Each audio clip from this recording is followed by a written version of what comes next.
Second Great Awakening is a religious movement that inspired many people to fight for the reforms they wanted. Some people thought that the United States was leading the world into the millennium, which is the 1,000-year glory after the second coming of Jesus Christ. This inspired many reformers to perfect the society through their reforms.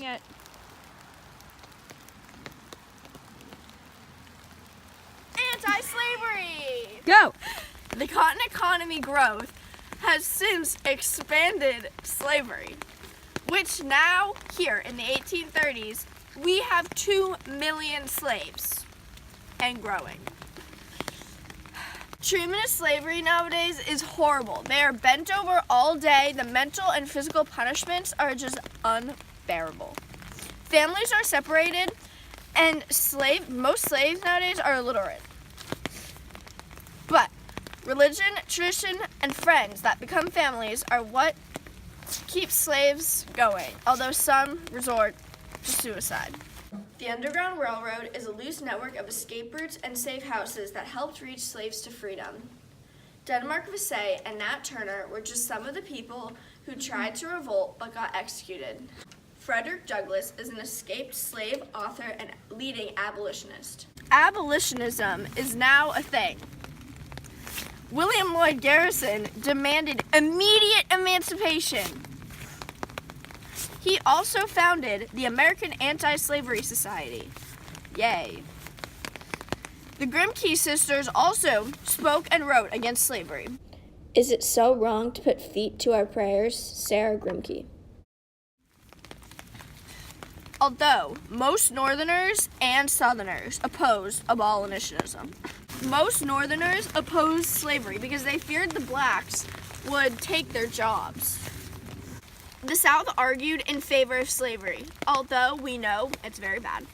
For some reason they liked it. Because the economy depends on it. It benefits the North because of the textile and shipping industries. The slave labor force was superior to the wage labor force, and Christianity supported it. So ultimately, it was believed to be inevitable. People who supported anti-slavery often held meetings. This political cartoon shows how a white man is giving his gun and satchel to a black man. Although the black man seems apprehensive, the white man is still trying to make an effort because he believes in freeing the slaves and making them equal to everyone else. Public schools! So we're still in Concord, and way back there in the distance is an old public school. Public schools used to be really inadequate, and public schools weren't required by law for children. Their parents used to teach them at home, and it was usually their mothers. The public school movement, also known as the Common School movement, sought to establish a system of tax-supported public schools. It would give people education to make good decisions as citizens of a democracy. This will allow the economy to be better, and the workers would be well educated. Horace Mann was from Massachusetts, and he was the Massachusetts Senate. He pushed for a state board of education, and he argued for free public schools and required attendance, state oversight of local schools, standardized school calendars, adequate school funding, abolishment of corporal punishment, and training for well-educated professional teachers. He had a nationwide influence. State legislators across the country set funds aside to support free public schools. School is now the new normal. The percentage of American children going to school has almost doubled since Horace. Women also petitioned local legislators to support public education and become teachers in new schools. The American Spelling Bee by Noah Webster was written in the 1780s and is still the most popular school book taught in the public schools. Webster created his own system of writing and spelling that reflected America's honesty and directness. It also shows America's differences from England. This is an example of a public school. The public school movement fought to build schools like these so the future generations would be educated. Here in front of you lies the dignified Horace Mann. He is the Massachusetts Senate and plays a major role in building and establishing public schools.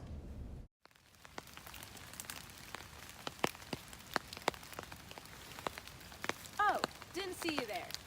Transcendentalism. Hi, I'm a reformer and we're here in Concord, Massachusetts. I'm here to tell you about transcendentalism because I want you guys to know that it's the right way to go. Transcendentalism is the knowledge about the world that transcends your senses. It comes through intuition and imagination, not logic. People nowadays put so much stress on religion, but we're here to tell you that transcendentalism isn't accepted as a religious belief, but it's an understanding about how the world works.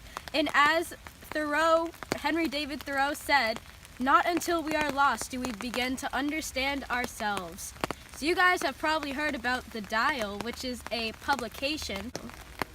The Transcendental Club was a club that loosely organized everyone who was a transcendentalist.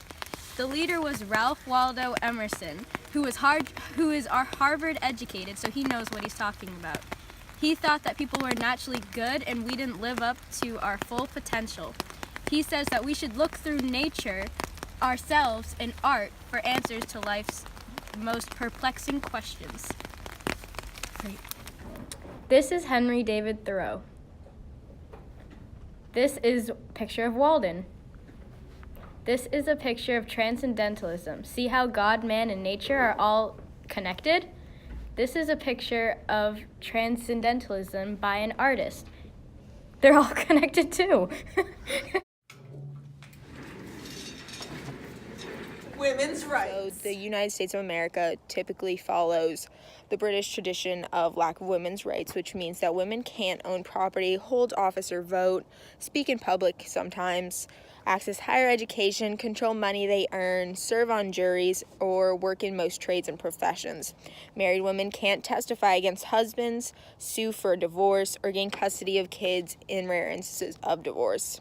Some really important women who are active in the women's movement but are also active in other movements are Catherine Beecher, Emma Willard, Elizabeth Blackwell, and Ann Preston. They all work towards better education. Dorothea Dix works for the mental institutions and prisons. Women worked for temperance, mostly because they were the victims of their husband's alcohol abuse as well as their kids. And Angelina and Sarah Grimke and Sojourner Truth worked for abolition. So Margaret Fuller, a transcendentalist and a scholar, she was also considered one of the first feminists in the United States. So real progress for women's rights only began after urban middle-class women started to hire poor women as domestic help, and that gave them time to think about their position in society and how they wanted a better position in society. And they also started to think about the future their children would grow up in. So women began to see the similarities between their lack of social rights and the lack of social rights of slaves. So the Seneca Falls Conference was created by Lucretia Mott and Elizabeth Cady Stanton. It was the first women's rights convention in the U.S. There were a couple of men who attended, but it was mostly women, abolitionists. It marked the true beginning of the women's rights movement, and the convention wanted improved laws regarding child custody, divorce, and property rights. The biggest thing they wanted was the right to vote, which was really something that Susan B. Anthony pushed for. So the Declaration of Sentiments was a document that they created that was based off the Declaration of Independence, and it established their goals and grievances, but it was kind of made fun of, but it was still a start. The Declaration of Sentiments stated, "We hold these truths to be self-evident, that all men and women are created equal, that they are endowed by their Creator with certain unalienable rights, that among these are life, liberty, and the pursuit of happiness." The Declaration of Independence stated that all men are created equal, but Sarah Grimke wrote in 1837 that men and women were created equal. Whatever is right for men to do is right for women. So then in New York in 1848, they passed a law guaranteeing many property rights for women. Stanton, Elizabeth Cady Stanton, pushed for the law, and 12 years later, it was made more comprehensive. It became a model for similar laws in other states. Amelia Bloomer advocated for the emancipation of women from temperance, impertinence, injustice, prejudice, and bigotry, and also pants that would allow for better mobility.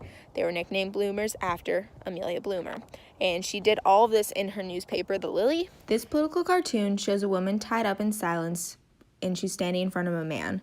The sash around her body says things like limitations, custom, and prejudice. This political cartoon depicts several women on a steamroller with sashes that say equal suffrage, which is the right to vote, on them, crushing rocks that say opposition that are in their path.